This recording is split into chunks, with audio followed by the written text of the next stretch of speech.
Wow, you guys. Call the wife, husband, or non-binary partner, because a new Saxolotl video dropped. Anyways, in slight lieu of 1.4.5 coming out this month, I decided to make another Terraria challenge video. But onto the real topic. How this will work. Basically, I spin a wheel every boss, and that wheel has a list of modifiers that'll apply onto my world in some way. And after 3 bosses, my weapons get an upgrade too, basically making it so my world and I mutate. But enough stalling, you want to watch content, don't you? I found an early pyramid, which, by the way, I have no clue why I'm getting so many above ground pyramids. But anyways, I got a sandstorm in a bottle along with an instavator from Fargo's mutant mod to make an instant elevator.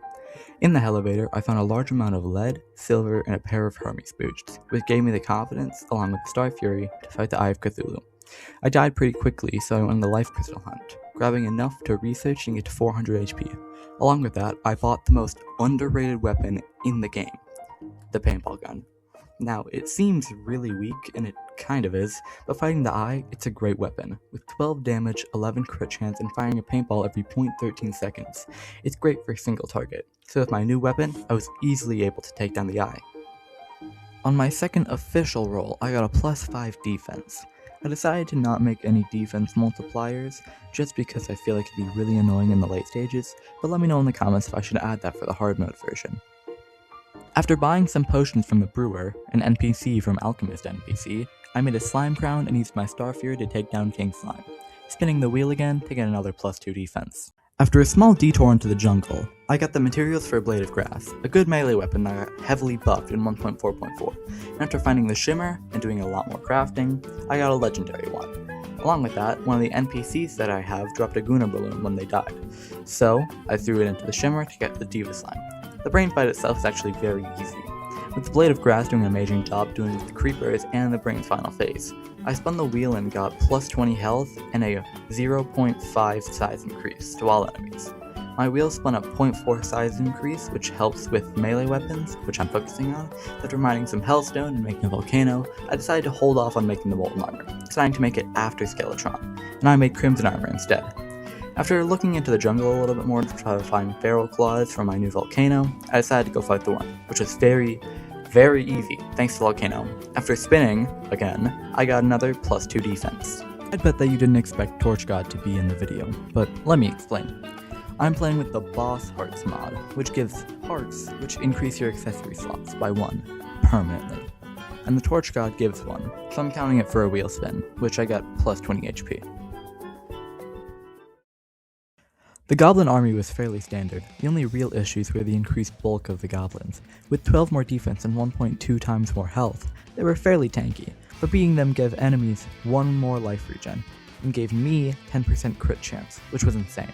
After that, a blood moon rose, which allowed me to craft another heart and added 1 more life regen to all mobs. Finally, I got feral claws from the jungle and made an arena to fight the old one's army. I used a hoik to cheese him. I don't really feel bad. And after that, I actually got 2 hearts, so I spun twice, but I didn't upgrade myself for some reason. I made no loadout changes, so during preparation for the Queen Bee arena, I used a City Buster from Fargo's, and accidentally exploded a larva, summoning the Queen Bee. And the extra HP is very clear in this fight, with normal Master Mode, Queen Bee having 6,069 HP, while this one has 7,330 HP. That being said, it's still Queen Bee, so basically a free fight, which got all enemies a 0.4 times attack increase, but on the bright side, I got another 10% crit chance. The Eclipse was kinda the same, taking 1 death, but thankfully, she doesn't despawn when you die, so I was able to take her out easy, getting enemies 2 more life regen. Even though it was impractical, for some reason, I wasn't using 3 of my accessory slots. But onto the real section, Skeletron. This boss was actually really hard, taking me 4 attempts. The first one was really close, getting him down to only 600 HP before I died. The third attempt was a little better, with me placing down a house for the nurse during the fight, but still dying. The fourth fight was the winning attempt, with me using a mix of the volcano and Blade of Grass to take him down. After spinning the wheel, I got plus Battle Potion, which just makes me always have a Battle Potion active, and plus 0.2 speed and velocity for all weapons. I never really got why people struggled so hard in the dungeon. Even with a battle potion, I was barely getting any spawns of any enemy. So after crafting the molten armor and grabbing a Murasama and a cobalt shield, I headed back to my base and made a nice edge. I bet you're even more surprised to see the console bosses, but let me explain. I thought it'd be funny.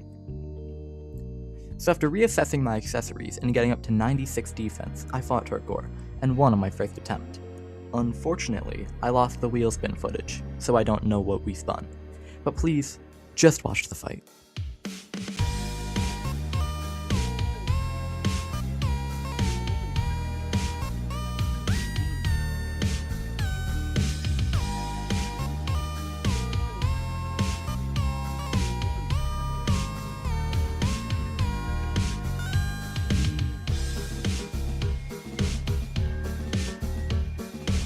Somewhere between the two fights, I got fledgling wings, but I lost the footage for it. Anyways, the fight with Lepus took 14 seconds, and I spun a 0.4 speed increase, along with spinning a 0.4 speed and velocity increase for me as well. And the Wall of Flesh fight only took 21 seconds, which is genuinely mind-blowing. So after that, I spun twice, to get in the spirit of hard mode, getting +2 defense and +3 life regen.